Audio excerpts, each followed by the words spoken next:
their work of their life, have even seen it as the meaning of their life. This is also part of the flow. Others have found happiness in believing in a higher power or in dealing with the meaning of life itself, but Csikszentmihalyi has noticed that this is not because of the subject matter, but the approach. He stumbled upon the field of psychology in Switzerland when he attended a lecture by Carl Jung on post-traumatic stress disorder in post-World War II Europeans. Jung fascinated him so much that he began to study both his and Freud's works, which eventually led him to emigrate to Chicago when he was 22. Here he earned his Bachelor of Arts and Doctor of Philosophy degrees. In the 70s, Mihaly Csikszentmihalyi discovered flow and developed his famous flow theory. He did this by asking different age groups, as well as occupational groups, how they feel happiness and when they do so. His initial focus has been primarily on competitive athletes, as they seem to be satisfied with their lives despite their failures and the constant pressure to perform. Over time, he has spread out his surveys, including more and more different activities and people.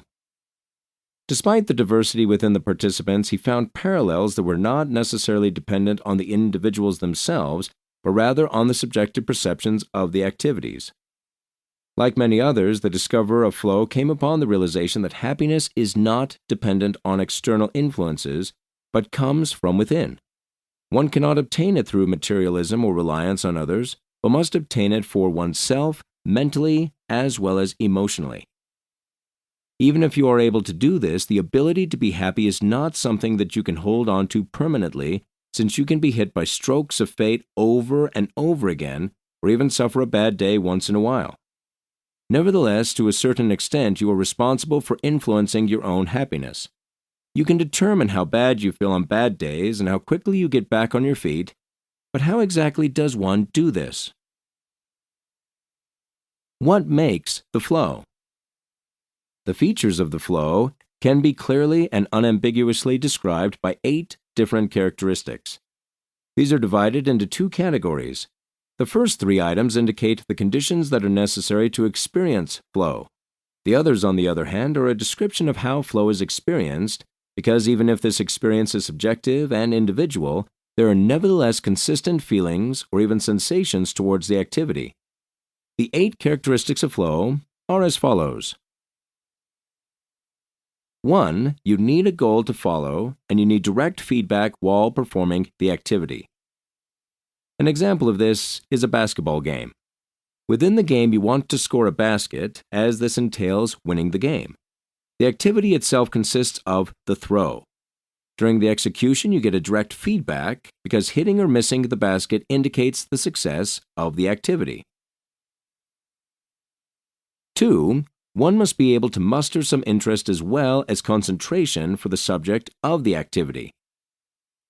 This point can also be related to the previously mentioned example because becoming a competitive athlete requires a high level of interest as well as potential, as someone who cannot muster any real passion for this field would never come to the risky conclusion of earning their money through sports. 3.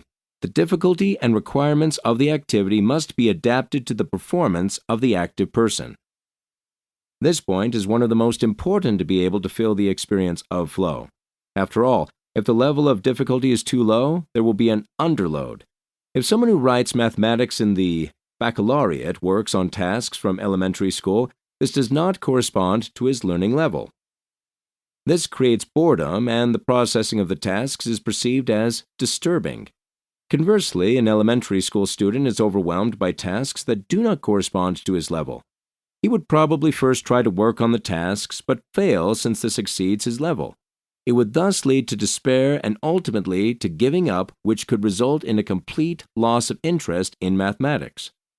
However, if the student is given math problems that correspond to his school career, he is able to work on them, but he has to concentrate on them and think about how to solve them. There is no under or over challenge, but rather the closeness of the flow. 4. You feel like you have control over the situation.